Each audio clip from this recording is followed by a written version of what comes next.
Assalamualaikum warahmatullahi wabarakatuh. Perkenalkan, nama saya Sandrina Fitriani Rosa, NIM akhir 274. Di sini saya akan membahas mengenai corona. Ingin tahu? Yuk simak video di samping.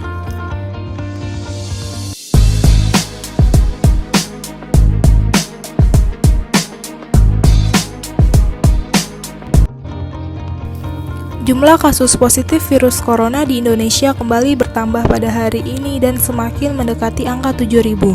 Namun terlihat ada penurunan data kasus baru. Informasi yang diumumkan gugus tugas percepatan penanganan COVID pada Senin sore 20 April 2020 menunjukkan total kasus positif corona di Indonesia mencapai angka 6.760 pasien.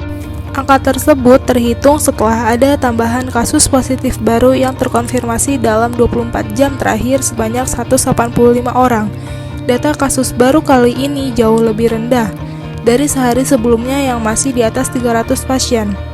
Jumlah kasus baru pada hari ini juga terhitung rendah sejak 5 April lalu. Hingga saat ini, sebanyak 5.423 pasien positif corona masih menjalani perawatan. Jumlah pasien dalam perawatan ini setara dengan 80,2% dari total kasus positif corona di Indonesia.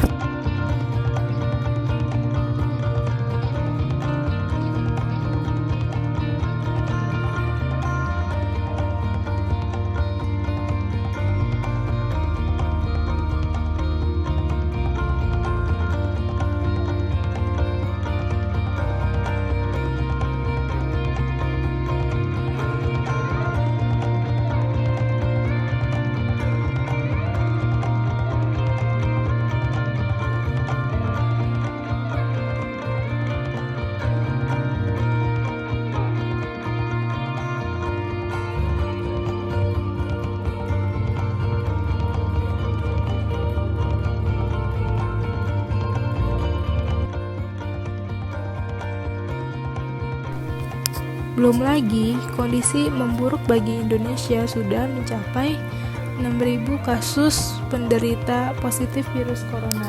Saat ini rakyat butuh masker, tidak mungkin bergantung pada pemerintah yang super sibuk mencegah dan menangani penyebaran virus corona.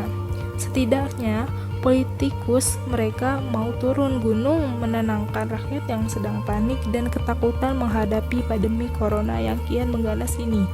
Bahkan sampai saat ini hampir sulit ditemukan parpol yang membagi-bagikan masker dan cairan pembersih tangan. Setidaknya meracik cairan pembersih tangan untuk dibagikan kepada rakyat. Namun apa daya, beginilah wajah politik kita yang sebenarnya sangat berbeda ketika kampanye atau musim politik. Seharusnya dituntut adanya tanggung jawab moral partai politik kepada rakyat untuk memastikan adil makmur benar-benar terwujud, entah itu jalur parlemen ataupun non-parlemen. Polda Metro Jaya memperingatkan masyarakat untuk tidak menyebarkan informasi hoaks tentang virus corona. Kombes Pol Yusri menegaskan pihaknya masih mengejar beberapa pelaku yang menyebarkan hoaks terkait dengan virus corona ini. Pelaku sedang diburu dan telah menyebarkan berita hoaks di media sosial. Kombes Pol Yusri juga menyatakan pihaknya masih melakukan penyelidikan serta identifikasi penyebaran hoaks tersebut. Pihaknya berkoordinasi dengan Direktorat Tindak Pidana Cyber Deskrim Polri. Seorang ibu rumah tangga ini ditangkap Satreskrim Polresta Banjar karena mengunggah hoaks terkait wabah virus corona. Deden Rahadian melaporkan dalam akun media sosialnya tersangka menyebarkan informasi bohong bahwa ada seorang pasien positif COVID-19 kabur dari rumah sakit.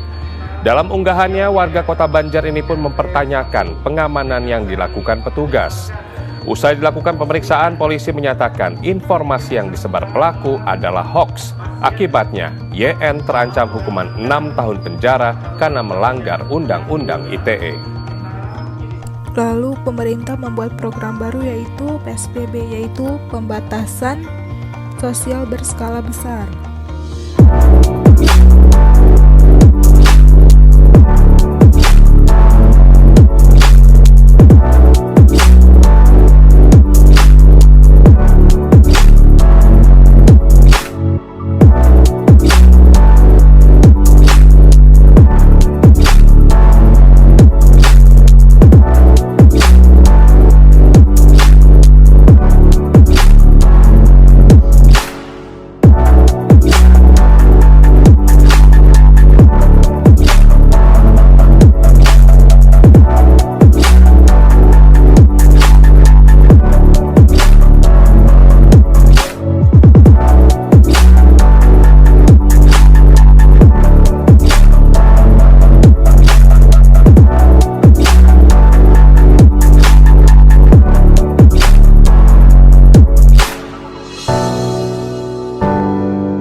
rame.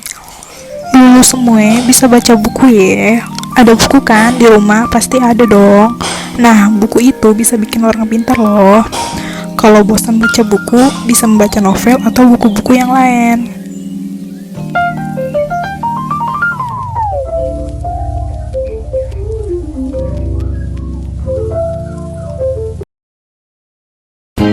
Yang kedua, bersihin rumah. Selain nyapu dan juga bersihin kamar mandi, kalian juga bisa ngepel ataupun kemucing ataupun bisa benerin tempat tidur kalian. Ketiga, menonton film. Menonton film merupakan hal yang wajib kan bagi anak ABG. Nah, tapi jangan lupa sholat ya. Keempat, mencuci kendaraan. Nah, daripada kita sibuk nyari-nyari cucian sana sini gak ketemu, semua pada tutup, mending nyuci sendiri aja yuk di rumah. Kelima, olahraga gak cuma dilakuin di lapangan loh, di rumah bisa. Nah, kalian bisa plank 1 menit 5 set dan juga angkat barbel per 15 menit. Lebih baik kalian di rumah, jaga diri, jaga orang tua kalian, jaga di sekitar kalian.